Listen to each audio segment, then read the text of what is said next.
நம்ம பார்க்க போற டாபிக் என்னது?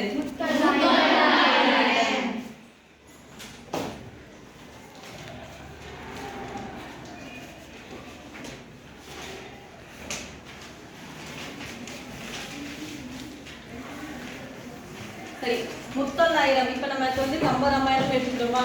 அப்ப அதனுடைய ஆசிரியர் யாரு? கம்பர். அப்ப சிலப்பதிகாரம் அப்படின்னா ஒரு நூல் எடுத்துக்கிட்டோம் அப்படின்னா நமக்கு அதுக்கு இருப்பாங்களா? அப்ப முத்தொள்ளாயிரம் அதை யார் எழுதியிருப்பாங்க? அறியப்படவில்லை. ஏன்னா ஒரு நூல் நம்ம எழுதுறோம் அப்படின்னா நம்மளுடைய பேர் எழுதி வச்சா மட்டும்தானே தெரியாது நம்ம தான் எழுதணும் அப்படின்றது.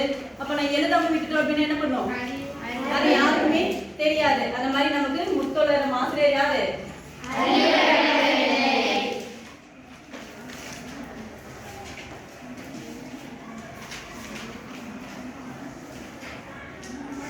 அறியப்படவில்லை. அவர் யாருன்னு நமக்கு தெரியல. ஆனா இவர் எந்த நூற்றாண்டை சேர்ந்தவர் அப்படின்னா 5ஆம் நூற்றாண்டை சேர்ந்தவராக நம்ம கருதப்படுகிறோம். அதுவும் கரெக்டா நமக்கு சொல்ல கிடையாது. அவர் 5ஆம் நூற்றாண்டை சேர்ந்தவரை இருக்குமோ அப்படின்ற ஒரு டவுட் தான். சரியா? இந்த முத்தொள்ளாயிரம் எந்த பாவாலானது? வெண்பாவால் ஆனது. சரி, வெண்பா அப்படின்னா என்னது? 2 அடி முதல் 12 அடி இருந்துச்சு அப்படின்னு நமக்கு அது வெண்பா. ஏன்னா திருக்குறள் 4 அடி இதெல்லாம் நமக்கு வெண்பாவால் எழுதப்படுது. திருக்குறள் அப்படின்னா நமக்கு எத்தனை அடி வருது? 2 அப்ப 4 அடி அப்படின்னா 4 அடி. அதே மாதிரி நமக்கு இந்த முத்தொள்ளாயிரம் 4 அடியில தான் நமக்கு செய்த கொடுத்திருக்காங்க. சரி, சேரன், சோழன், பாண்டியன் இந்த 3 மன்னர்களை பத்தி நமக்கு பொதுவா சொல்லியிருக்காங்க. பொதுவா அப்படின்னா இப்ப சேரன் எடுத்துட்டோம் அப்படின்னா அவங்களுடைய பரம்பரை எத்தனை பேரு? அவங்கள வழி வந்தவங்க நமக்கு நிறைய பேர் இருக்காங்களா? அப்ப நமக்கு அவங்களுடைய தனித்தனியா அவங்களுடைய பேர் நமக்கு கொடுக்காம சேரன், சோழன், பாண்டியன் நமக்கு பொதுவா கொடுத்திருக்காங்க அவங்க பேரு. சரியா? அடுத்தது நமக்கு இதுல எவ்வளவு பாடல்கள் இருக்கு? 900 பாடல்கள் இருக்கு. அதனாலதான் நமக்கு ஏன் இந்த பேர் வந்திருக்கு? 900 பாடல்கள் இருக்கிறதுனால நமக்கு முத்தொள்ளாயிரம் என்ற பெயரும் வந்திருக்கு. சரி, இந்த 900 பாடல் நமக்கு கிடைச்சிருக்கா? எவ்வளவு நமக்கு கிடைச்சிருக்கு? 108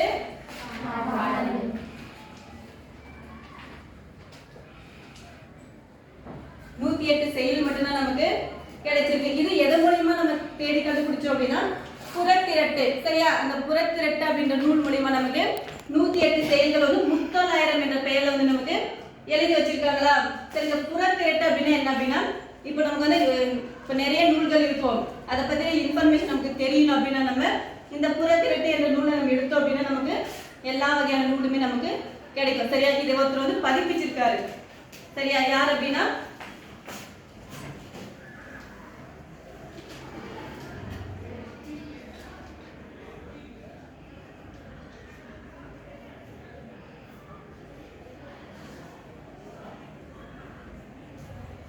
வையாபுரி புலவர். யாரு? வையாபுரி புலவர். இவதான் ஃபர்ஸ்ட் பதிப்பிச்சு நமக்கு வெளியிட்டிருக்காரு. சரியா? இப்ப சேரநாடு, சோழநாடு, பாண்டிய நாடு. சேரநாடு நம்ம என்ன வளமிக்க நாடாக சொல்லியிருக்கோம்? அச்சமில்லாத நாடு. சேரநாடு அப்படின்னு நமக்கு அச்சமில்லாத நாடு.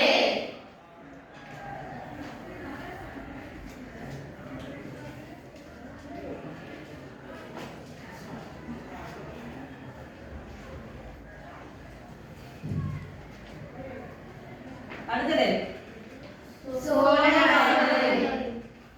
சோழநாடு என்னது?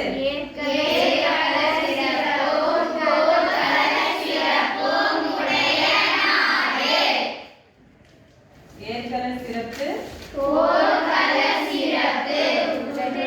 நாடு.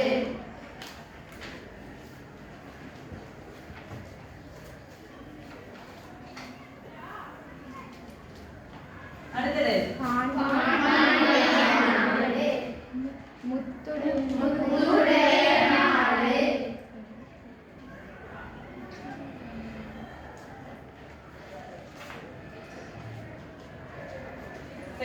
சேரநாடு அப்படின்றது ஒரு அச்சமில்லாத நாடா? அந்த நாட்டுல என்னவா? ஒரு பயமே இல்லாத ஒரு நாடு. அடுத்தது சோழநாடு. சோழநாடு அப்படின்னா ஏற்களமா இருந்தாலும் சரி, போர் சைட்ல இருந்தாலும் சரி, வேளாண்மை சைட்ல இருந்தாலும் சரி, அது ஒரு சிறந்த நாடாகவும். பாண்டிய நாடு முத்துடை நாடு. ஏன்னா பாண்டிய நாடு கடல் சூழ்ந்த இடத்துல இருக்கா, அதனால நமக்கு அதிகமா கிடைக்கும். நம்ம தானே கோவலன் கண்ணகி கதையை பார்த்துக்கோமா? பாண்டிய மன்னனுடைய மனைவி என்ன சிலம்பு போட்டிருந்தாங்க? முத்துக்களாலான சிலம்பு போட்டிருந்தாங்க. ஏன்னா அங்க முத்துக்கள் நமக்கு அதிகமா கிடைக்கும், அதனால அங்க முத்துக்கள் அதிகமா இருக்கும். சரியா? அடுத்தது நமக்கு சேர நாட்டை பத்தி பார்க்கலாமா? மனப்பாடம் செய்யலாம் கொடுத்துருக்காங்களா?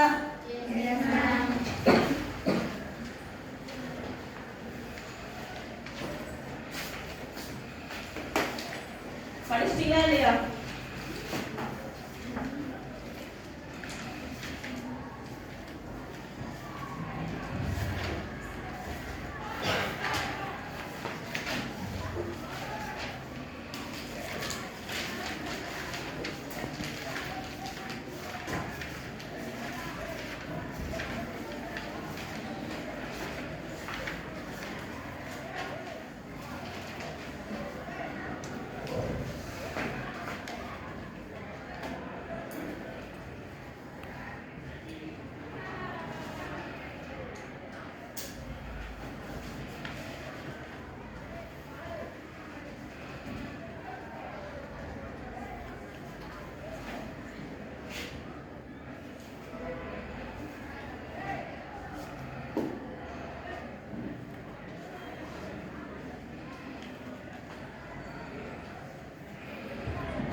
சரியா? இதுதான் நம்ம சேர நாட்டுல இருந்து ஒரு மனப்பாடம் செய்யலாம் கொடுத்துருக்காங்களா? என்னது? அல்லல் பலனத்து அறக்காமல் வாயவில வெள்ளம் தீப்பட்டது என வெறி புள்ளி நம்தம் கைச்சிறகால் பால் கொடுக்கும் கவ்வை உடைத்தரோ நச்சிலைவே என்ன நாடு? சேர நாட்டினுடைய வளத்தை பத்தி சொல்லியிருக்காங்க. சரி, அல்லல் அப்படின்னா என்னது? சேரா. பலனம் அப்படின்னா நீர்மிக்க. சரி, இந்த வெறி இருக்குல்ல, இதை நம்ம சொல்லலாம் அஞ்சி. அஞ்சுதல் அப்படின்னா என்னது? பயப்படுறது. சரி, பார்ப்பு அப்படின்னா தன்னுடைய குஞ்சுகள். சரியா? இந்த சேர் உள்ள இந்த நீர்மிக்க வயல்ல வந்து என்ன பண்ணலாம்? அரக்காம்பல். அரக்க அப்படின்னா என்னது? ஒரு சிவப்பு நிறம், டார்க்கான ஒரு சிவப்பு நிறத்துல ஆம்பல் மலர் என்ன பண்ணுது அப்படின்னா விரிய தொடங்குது. சரியா?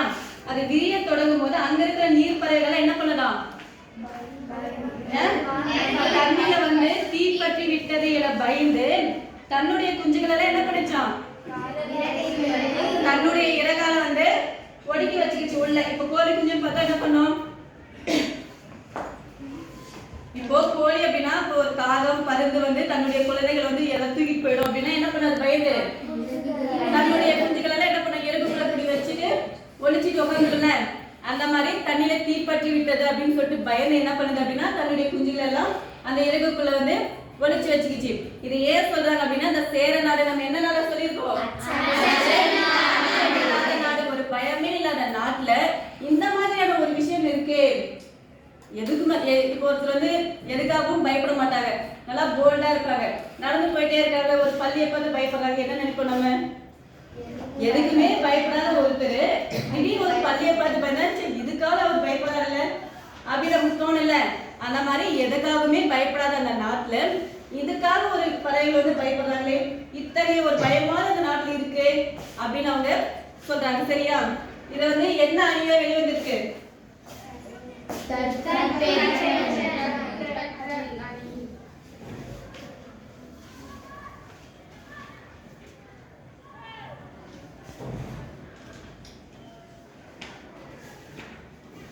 தற்குறிப்பேற்ற அணி. சொல்லிருக்கீங்களா? தற்குறிப்பேற்ற அணி அப்படின்னா என்னன்றது? கவிஞன் வந்து தன்னுடைய குறிப்பை என்ன சொல்லுவான்? மிகைப்படுத்தி சொல்றதா. அதான் தற்குறிப்பு. தன்னுடைய குறிப்பை ஏற்றி சொல்லுவது. சரியா? இயல்பா வந்து மலரும் மலரும் ஆமால அதை பார்த்துட்டு வந்து ஒரு பறவை வந்து பயப்படுது அப்படின்ட்டு கவிஞன் என்ன சொல்லியிருக்கான்? தன்னுடைய அந்த கற்பனை வந்து என்ன பண்ணியிருக்கான்? மிகைப்படுத்தி சொல்லியிருக்கான். சரி, இந்த வெறி அப்படின்றது என்ன அளபெடையில வரும்? வெறி அப்படின்றது சொல்லிசை அளபெடையில வருமா?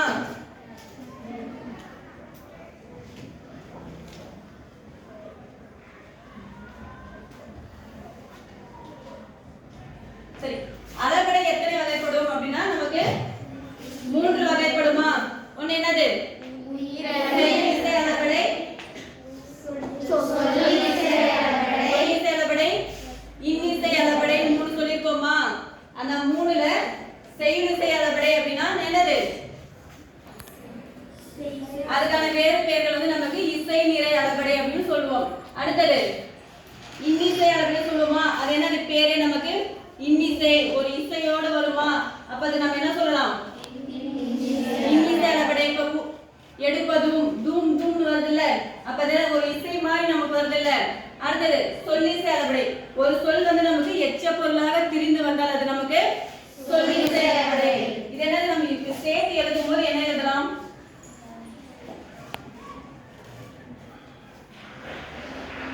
இப்படி எழுதலாமா? அப்ப நமக்கு எப்படி கொடுத்திருக்காங்க?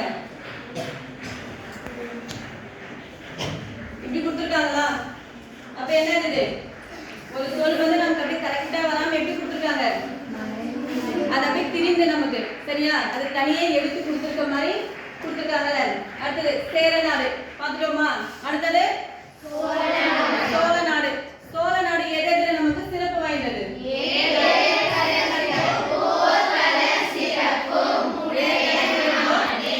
ஏற்களமா இருந்தாலும் சரி, போர்க்களமா இருந்தாலும் சரி, நமக்கு அது ஒரு சிறந்த நாடு. சரியா? சரி, போர் செய்து அப்படின்னா என்னது? 2 நாட்டு மன்னர்களும் போர் செய்வாங்களா? சரி, நமக்கு இங்க பாடப்பகுதி எதை பத்தி கொடுத்திருக்காங்க? வேளாண்மை பத்தி கொடுத்திருக்காங்களா? எதை பத்தி கொடுத்திருக்காங்க? சொல்லு. சோழ நாடு நடத்தணும்னா எதை பத்தினது? நம்ம வந்து நெற்போர் சேரும்ல, இப்பெல்லாம் நெல்லெல்லாம் விளையிறோம். அந்த விளைஞ்ச நெல்லெல்லாம் என்ன பண்றோம்? அரிசியா எடுத்துட்டோம். அந்த மீதி இருக்கிற அந்த தாளை நம்ம என்ன பண்ணுவோம்? காய வச்சு ஒரு போல் மாதிரி போட்டு வைப்போமா? போட்டு வைப்போமா இல்லையா? அது மேல ஏறி நின்று மற்ற உணர்வுகளை பார்த்து என்ன சொல்லுவாங்க? நாவலோ அப்படின்னு சொல்லுவாங்களா? அந்த நாவலோ அப்படின்றது என்னது? நீண்ட நாள் அப்படின்ற ஒரு பொருள். சரியா? அந்த போரை வந்து எப்படி இப்படி குமிச்சு வச்சிருக்காங்களோ அந்த மாதிரி பகை நாடு இருக்குல்ல, அவங்க கிட்ட நம்ம போர் செய்யறோம் அப்படின்றப்ப எப்படி ஒரு யானை எப்படி இருக்கும்? இப்படி இருக்குமா ஒரு யானை? அப்ப நெற்போரும் எப்படி இருக்கும்? இப்படிதான் அடி வச்சிருப்பாங்க. அது மேல ஏறி நின்று அவங்க எப்படி நாவலோ அப்படின்னு சொல்றாங்களோ அதே மாதிரி நம்மளும் அந்த ஏடை மேல ஏறி நின்று உட்காந்து மற்ற நாட்டு மீது நம்ம என்ன பண்ணுவோம்? போர் தொடுப்போம். சரியா? அத்தகைய வளமுடையது எது? நாடு. பாண்டிய நாடு. பாண்டிய நாடுன்னா என்னது நமக்கு? அங்க எதெல்லாம் பார்க்கும்போது நமக்கு முத்துக்கள் மாதிரி தெரியுதாமா? சங்குகள் இருக்கா? அந்த சின்ன சின்ன சங்குகள் போற முட்டைகள் பார்க்கறதுக்கு எப்படி இருக்கும்? முத்துக்கள் மாதிரி இருக்கு. அடுத்தது அந்த பாலை இருக்குல்ல, பாக்கு. கமுக அப்படின்னா என்னது? பாக்கு. அந்த பாக்கு மரத்துல அறுத்து விட்டோம், அதுல இருந்து பால் என்னது? சொட்டு சொட்டா வருதா? அதை பார்க்கறதுக்கு எப்படி இருக்கா நமக்கு? முத்துக்கள் மாதிரி இருக்கா? அடுத்தது என்னது? இன்னொன்னு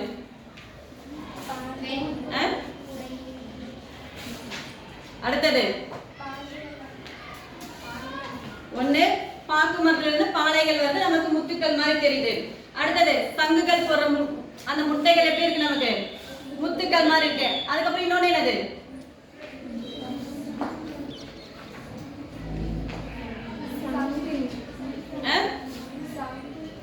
அந்த சங்குகள் போற முத்துக்கள் மாதிரி இருக்கா? அந்த சின்ன சின்ன முட்டைகள் எப்படி இருக்கும்? முத்துக்கள் மாதிரி இருக்கு. சரியா?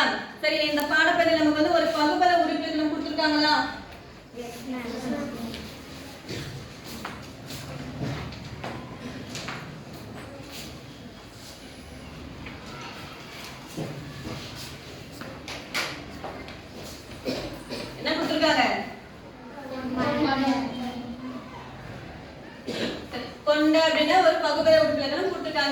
எல்லாம் பிரிக்கலாம்.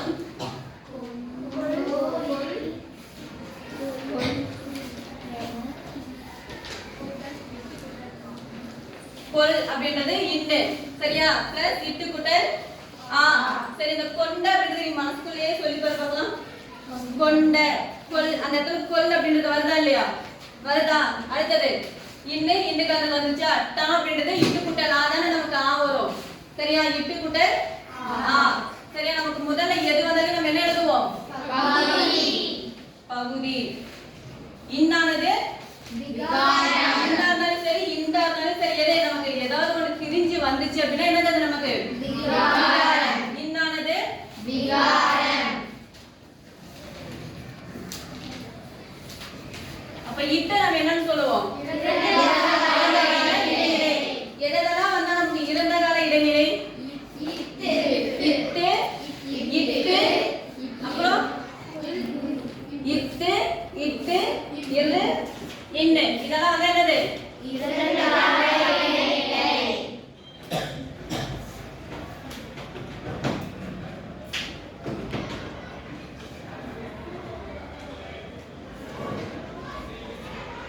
இதெல்லாம் வந்து என்னது?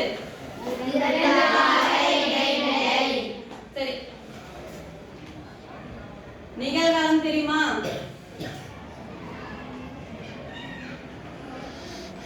இறந்த காலம் நிகழ்காலம் எதிர்காலம் படிச்சிருப்பியா? அப்ப இறந்த காலம் அப்படின்னா நமக்கு என்னது? இட்டு இட்டு இரு இன்னு. அப்ப எதிர்காலம் வந்துச்சுன்னா என்னது நமக்கு?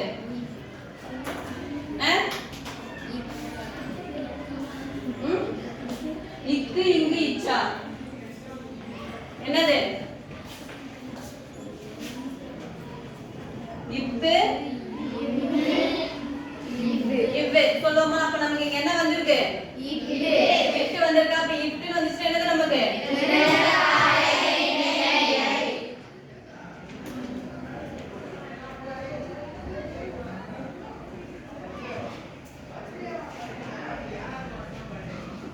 ஆ அப்படின்னு முடிஞ்சா நமக்கு என்னது? பெயரச்ச விகுதி.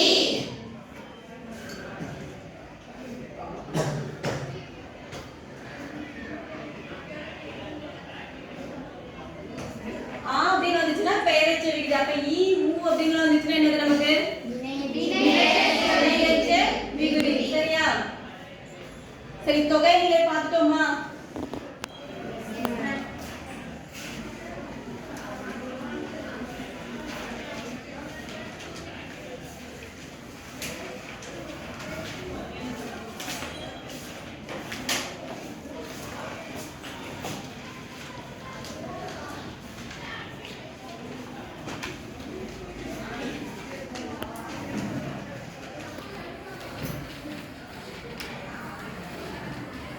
சரி தொகை எத்தனை வகைப்படும்? தொகை தொகா நிலை தொடர் எத்தனை? தொகை அப்படின்றது நமக்கு 6 வகைப்படும். சரி தொகை அப்படின்னா என்னது நமக்கு அப்படின்னா நமக்கு 2 சொற்கள் இருக்கா?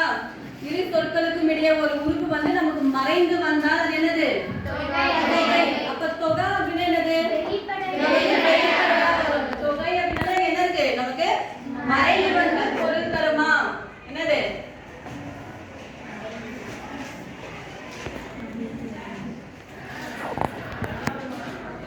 சரி 6 வகைப்படும் சொல்லிட்டல. என்னென்ன அந்த 6?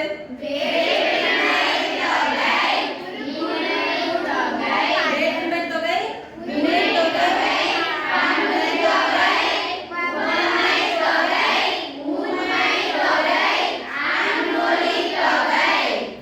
ஃபர்ஸ்ட் என்னது நமக்கு?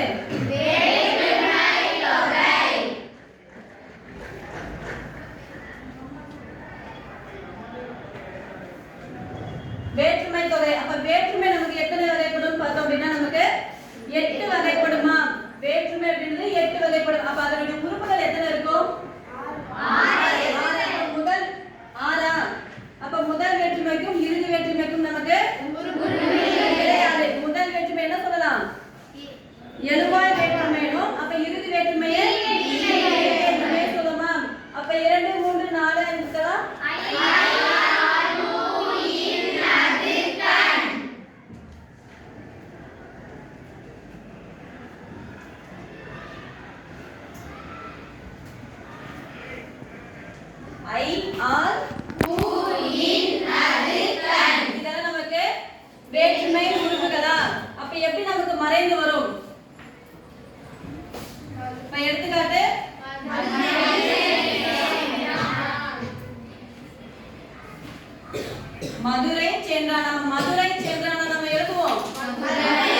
சரியா?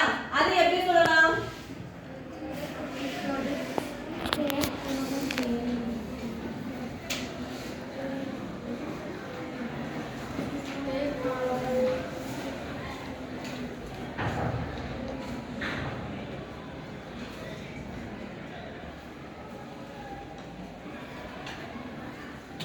என்ன இதுக்கு எடுத்துக்காட்டு சொல்லிருக்கோம்?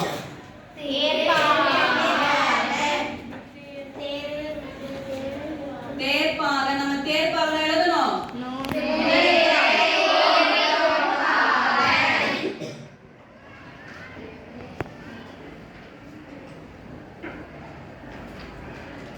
நமக்கு தேர்ப்பாகன்னு சொல்லும்போது நமக்கு பொருள் கொடுக்காதுல்ல, அப்போ தேரை ஓட்டும் பாகை. நமக்கு தேரை அப்படிங்க என்ன நமக்கு வந்திருக்கு? ஐ வந்திருக்கு. சரியா? அதுதான் என்ன சொல்றாங்க, அந்த உருபு. நமக்கு அது வந்து உருபு. சரியா? அந்த ஐ என்ற உருபு கூட ஓட்டும் அப்படின்ற ஒரு பயனும் நமக்கு தொக்கி. தொக்கி அப்படின்னா என்னது? அத கூட நமக்கு சேர்ந்து வரதுனால நமக்கு உருபும் பயனும் உடன் தொட்ட தொகை. அடுத்தது இரண்டாவது வேற்றுமை. இரண்டாவது என்னது நமக்கு அடுத்தது?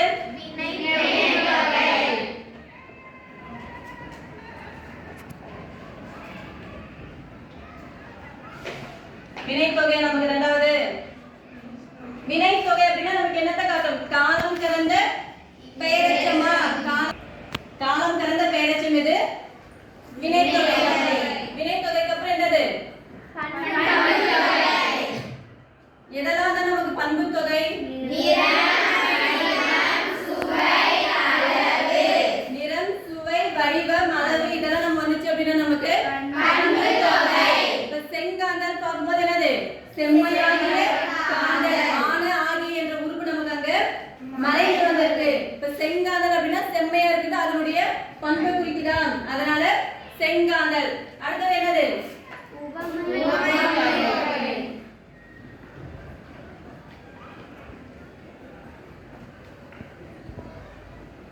சரி, ஊமை தொகை அப்படின்னா என்னது நமக்கு?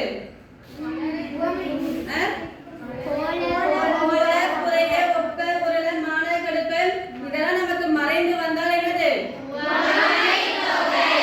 அடுத்தது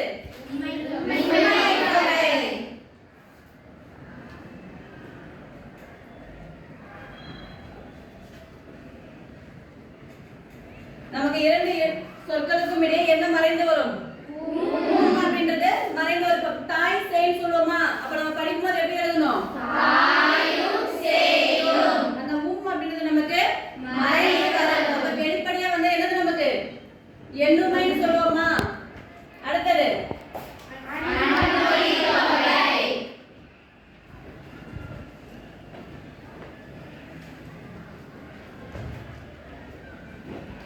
சரி, அன்மொழி தொகை அப்படின்னா என்னது? வேற்றுமை தொகை, வினை தொகை, பண்பு தொகை, உவமை தொகை, உம்மை தொகை. இவை அல்லாமல் வேறு ஒரு உருவை நமக்கு கொடுக்க என்னது? அன்மொழி தொகை. இப்போ சிவப்பு சட்டை பேசினார் எழுதுவோமா? அப்ப நம்ம அதை எப்படி சொல்லலாம்? சிவப்பு சட்டைன்னு சொல்லாம அந்த சிவப்பு சட்டை அணிந்தவர் நம்ம கிட்ட பேசினார்